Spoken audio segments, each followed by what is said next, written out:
40 до 40. Проект на Дарик. Бих започнал с това, че тези три неща ми липсваха на мен самия, когато аз завърших училище, което беше преди 11 години и до днес мога да кажа, че тепърва навлизам все още, защото това всъщност са материи, които не се учат просто така за един ден. И освен това, когато всъщност 12 години ти си имал средно образование, в което тези неща не ги е имало, някакси в един момент в живота вече по по-трудния начин започваш да се сблъскваш с реалностите. Абсолютно смятам, че трябва да има образование, даже аз би го нарекал така, образование за парите въобще, защото парите са много важна част от нашия живот и почти всяко едно действие, което ние решим да извършим, участват пари по един или друг начин. А хората всъщност не знаят как работят парите, как работят данъците. Дори много хора не знаят как функционира държавата. И това виждаме и последствията от това. Излизат едни тарикати. В общи линии те могат да ни кажат всичко и могат да правят всичко. Защото ние не сме толкова наясно, ние младите. Сещам се за едно училище някъде в провинцията, където правят симулация, така да се каже, на фирмен процес. Учениците си регистрират фирми и минават през целият този процес и даже знам понеже някои такива истории съм чувал, знам, че в една от тях бизнесът е станал успешен и реално той продължи да съществува и след това, т.е. той е тръгнал от училищен проект. Това са изключително единични случаи, а според мен са страхотни и може много да научим от тях, защото всъщност всяка една игра по същество е симулация. Ако тези уж сериозни неща от тежкия сериозен живот започнат в училище, как да кажа, малко по-умно да се проиграват, според мен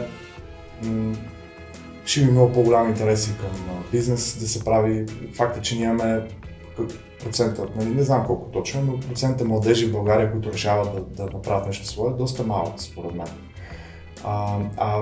В крайна сметка, така се развива и икономиката, като има повече инициатива, т.е. инициативността. И въобще не само един такъв процес може да научи човек на много други умения, въобще как се случват нещата, как се постигат цели, как се гонят срокове. Ние имаме проблем малко с спазването на сроковете цяло. Така че абсолютно задължително, да, образованието трябва да се разчупи и трябва да вкара всичките тези неща, които всеки ден ги слушаме по телевизията. Всеки ден слушаме по телевизията толкова много неща, за които нищо не знаем в училище. Което е в един момент малко объркващо. Тези, които говорят по телевизията, те организират образователния процес.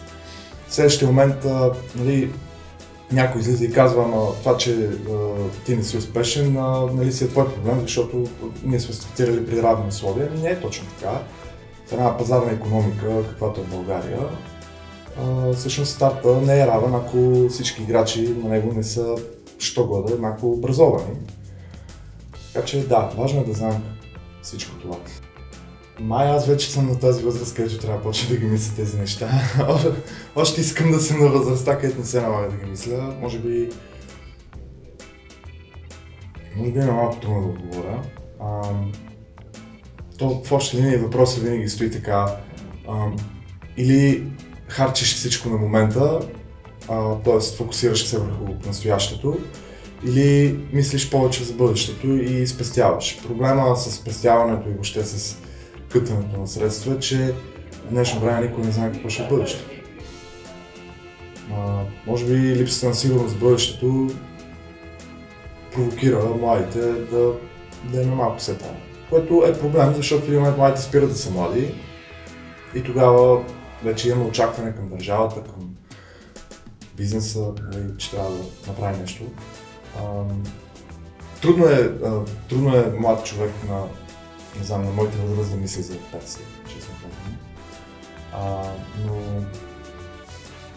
със сигурност като цяло би могло да се организира по-добре въобще финансово-обществения живот, защото тези въпроси са част и от това И има много какво да се подобри, според мен. И да, като цяло вече сме във време, в което трябва да спрем да разчитаме постоянно на външни системи на държавата.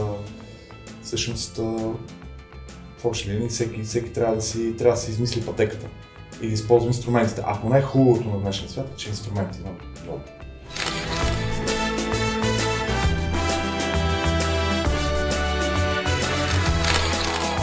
Четирсет до 40.